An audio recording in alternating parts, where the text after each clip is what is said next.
Рахмат, вот азыр юстиция министрі айтып қойды, я юрист-международник.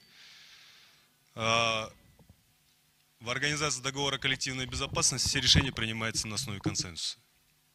Если хотя бы одно государство будет против, решение не проходит.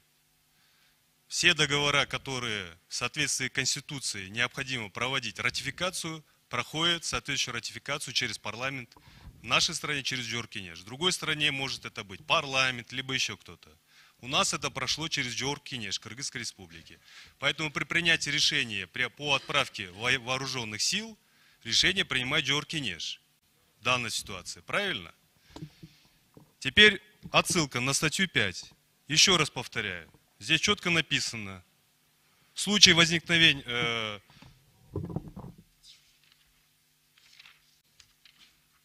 В случае акта агрессии, в случае совершения агрессии, со стороны кого агрессия была? Вам вопрос задавали, вы не ответили. На любой из государств-участников осуществляется право коллективной обороны. Обороны от кого? От собственного народа? Извините, я здесь хотел бы ответить. Урматтуу депутаттар, Гизенак бұл жерде бұл баяғы пиар қыла тұрған әркім өзінің шайлаушылардың алдында, же башкалардын алдында мындай бір өзінің пиар қыла тұрған уақыт болбайды да азыр. Мен ачык эле айтып коеюн. Мына азыр мага маалымат келди. Ак жол менен уже ак тилекти жабышты. Грузы тоже. Адам полностью на 100% жабышты. Эртең барып туруп Айдарбек жооп берсин элге. Эмне бизге ун келбей калганда. Эртең ундун баасы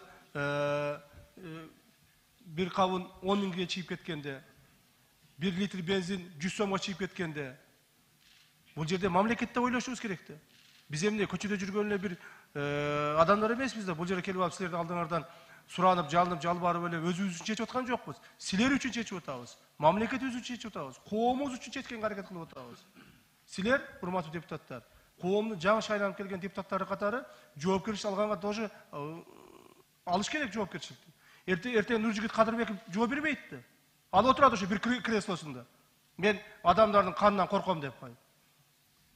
Ошондуктан, урматтуу угандар, урматтуу депутаттар, мен сиздерди дагы бир жолу чакырып кетемин. Бул жерде саясат кыла турган, өзүңдү пиарлай турган, же шайлоого бара турган, даярдана турган убакыт эмес. Мамлекеттик деңгээлде, мамлекетибиздин башчысы кабыл алган чечим.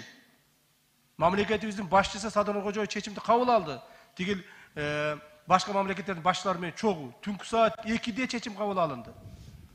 Так, анан кийин эгерде добуш бере албасаң, башка болсо, пиарланбай, канды башканы оозуңа алып сүйлөбөстөн, жакшынакай кылып туруп, унчукпай олтуруп бергиле. Себеби эртең азыр мына мен тревожить этип аткан себеби азыр 7 посттун 4-өө жабылды. Эртең барып туруп 7 посттун баары жабылгандан кийин унду желкесине ким? Кадырбек ташып келип береби? Ким ташып келип берет? Элибизди ким багат? Элибиздин, коомубуздун ичини, тынччылыгын ким сактайт? Ошондуктан, урматтуу Нуржигит Кадырбекович, сизди мен иним катары как сыйлаймын, бирок оозуңузга баягы жаман сөздөрдү албастан чечим кабыл алып берүүгө, тезирээк кабыл алып берүүгө, урматтуу депутаттар, суранабыз. Менде дагы жоопкерчилик бар. Менде дагы жоопкерчилик бар, жеке адам катары. Саясатты азыраак кылып, же болбосо, көптөгөн сөздөр айтылып кетип атат, жабык иретте өткүзөлү. Бая мен сиздерден суранып айттым эле.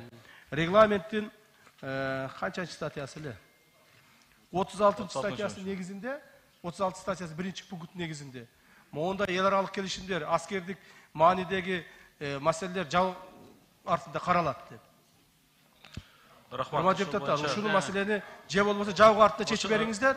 Ошол боюнча азыр чечип туруп чечимдерди кабыл алып бериңиздер. Азыр ошол боюнча мени рахмат. Акыл Үсөнбекович.